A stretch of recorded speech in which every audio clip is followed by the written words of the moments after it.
তাপদাহ চলতেছে, একদম প্রতিদিনই প্রচুর পরিমাণের রোদ পড়তেছে। অনেকে কি করে, কম গিয়ার রাখে, বেশি আরপিএমে চালায়, সেক্ষেত্রে কিন্তু মাইলেজটা অবভিয়াসলি ড্রপ করবে। তো প্যাটার্নগুলো এমন হওয়া উচিত না যেগুলো অনেক বেশি খাঁজকাটা থাকে। এই টাইপের প্যাটার্ন যদি হয় সেক্ষেত্রে আপনার মাইলেজ কম পাবেন।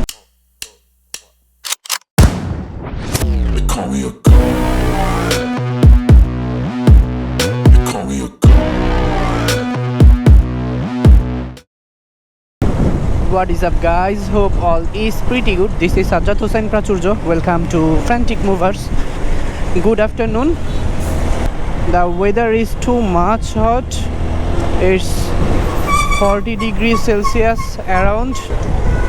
তাপদাহ চলতেছে, একদম প্রতিদিনই প্রচুর পরিমাণের রোদ পড়তেছে। এই জন্য রোদে কোথাও বের হই না, বিকেল ছাড়া তো একদমই না, কারণ আমার গরম একদমই পছন্দ না, সহ্যই হয় না। এখন বাজে 6টা 11। আপনাদের সাথে রেগুলার কথা বলতে বা রেগুলার দেখা করতে সবসময় ইচ্ছা হয়। আজকে এই রোডও কি পরিমাণ জ্যামজট।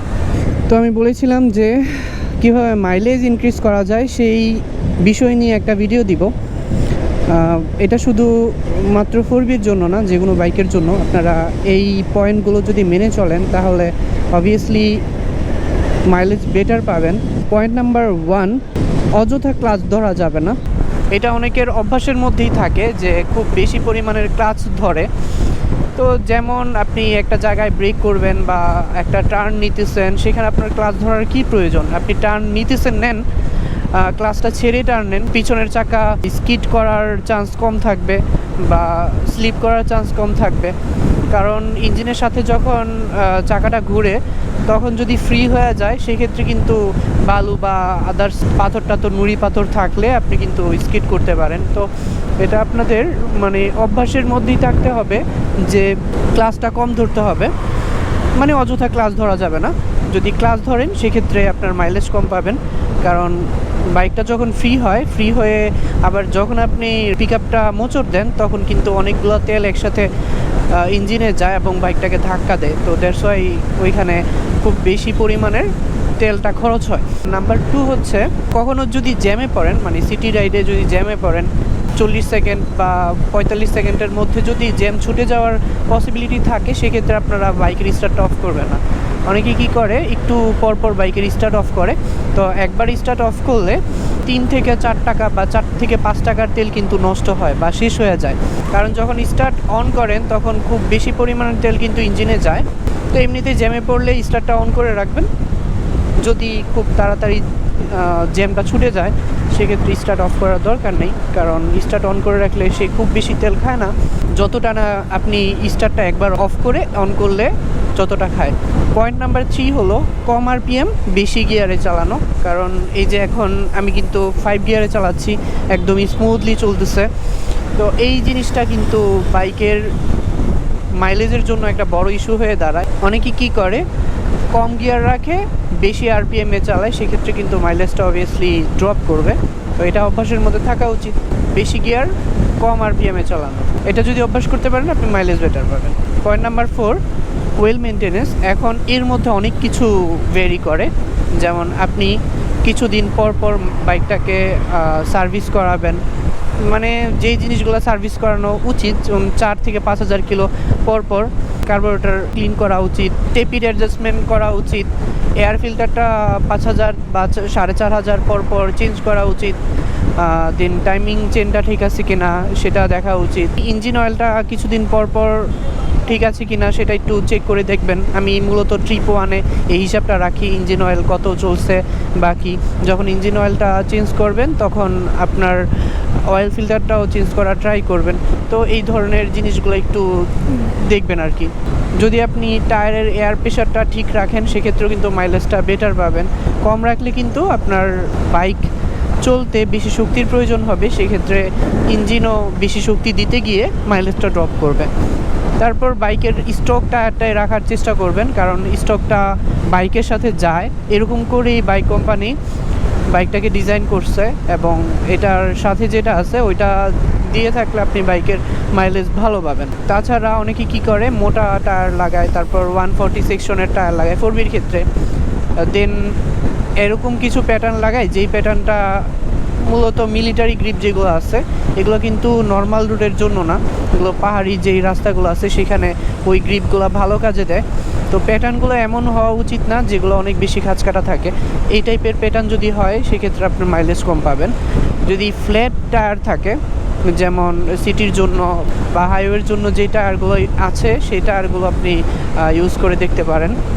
তো টায়ার সাইজটা যদি আপনি ঠিক রাখেন, তারপর এয়ার প্রেশারটা ঠিক রাখেন, তাহলে আপনি মাইলেজ বেটার পাবেন। ওয়েল মেনটেন্যান্সের ভিতরে আরও অনেক কিছুই ভেরি করে, যেমন বাইকটা সবসময় আপনি ওয়াশ দিয়ে রাখবেন যেন ধুলাবালি না পড়ে, তারপর এয়ার ফিল্টারটা ক্লিন আছে কিনা এটা দেখে রাখবেন সব সময়, কারণ এয়ার ফিল্টারের জন্য মাইলেজ ড্রপ করে, এটা আমি টের পাইছি। আর এয়ার ফিল্টারে যদি তেল উঠে আসে তাহলে ট্রাই করবেন সেটা চেঞ্জ করে ফেলার। আর যদি তেল না উঠে আসে, ময়লা থাকে, তাহলে 3-4 হাজার কিলো পর বা 3,000 কিলো পর পর ড্রাইভার যেটাকে বলে ওই ড্রাইভার দিয়ে আপনি পরিষ্কার করে নিতে পারেন। পয়েন্ট নাম্বার 5, ভালো একটা পাম্পের বা ফুয়েল স্টেশনের তেল আপনার ইউজ করতে হবে। আপনার বড় ভাই ব্রাদার যারা আছে তাদেরকে জিজ্ঞাসা করতে পারেন, যারা 8-10 বছর 12 বছর যাবৎ বাইক চালায় তাদেরকে জিজ্ঞাসা করতে পারেন যে ভাইয়া আশেপাশে কোন ফুয়েল স্টেশন বা ফিলিং স্টেশনের তেলটা ভালো, তারা আপনাকে সাজেস্ট করতে পারে। যেমন আমি সবসময় শান্ত থেকে ভরি বা পিডিকে থেকে ভরি, এই পাম্পের তেলগুলো ভালো। শান্তরটা সবচেয়ে ভালো, যেটা রায়েরবাগের কাছাকাছি মাতুয়ালের পরে। তো যারা এই এরিয়াতে আছেন তারা ওইখান থেকে ভরতে পারেন। নারায়ণগঞ্জ এরিয়াতে থাকলে চৌরঙ্গীর তেল অনেক ভালো, এটা আমি জানি, বাট আমি ওইদিকে যাই না, যখন যাই তখন লোড করে নিই। আপনার যদি টাকা থাকে বা এফোর্ড করতে পারেন, অকটেন বুস্টার ইউজ করতে পারেন। যদিও আমাদের বাইকের ম্যানুয়াল বুকে লেখা থাকে যে পেট্রোলের ইঞ্জিন, অর্থাৎ পেট্রোল ইউজ করতে তারা বলে, কিন্তু বাংলাদেশের পেট্রোলের অবস্থা খুবই খারাপ, কেরোসিন মিক্স করে রেখে দেয়। তো ওইটা যদি আপনি দেন সেক্ষেত্রে মাইলেজ তো দূরের কথা, উল্টা ইঞ্জিনের পারফরমেন্স নষ্ট হয়ে যাবে। তো আমি সবসময় এই জন্য অকটেনটাই ইউজ করি, কিন্তু পেট্রোল ইউজ করলে ভালো, হ্যাঁ, পেট্রোলটা কিন্তু অকটেন থেকেও বেটার হয়ে থাকে। পয়েন্ট নাম্বার 6, সবসময় চেনটাকে ক্লিন রাখার চেষ্টা করবেন।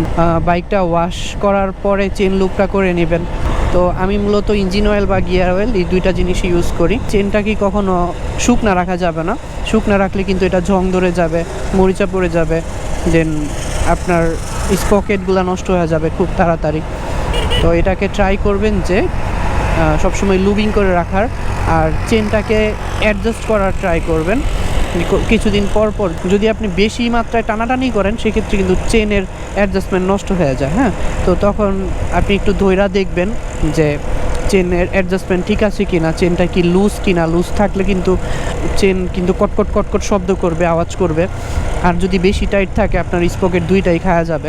সবচেয়ে বেশি ভালো হয় যদি আপনি চেনটাকে WD-40 যেটা আছে ওইটা দিয়ে, যেটাকে ডি-রাস্ট বলা হয়, ডি-রাস্ট দিয়ে ভালো করে ক্লিন করে, তারপর চেন ক্লিনিংয়ের একটা কিট পাওয়া যায়, আমি স্ক্রিনে দিয়ে দিব এটার ছবি। ওই চেন ক্লিনিংয়ের কিটটা দিয়ে আপনি চেনটাকে ক্লিন করতে পারেন, WD-40 দিয়ে ক্লিন করে, দেন ওইটার মধ্যে ইঞ্জিন অয়েল দিয়ে লুবিং করে নিতে পারেন। সেক্ষেত্রে আপনি মাইলেজ অনেক বেটার পাবেন।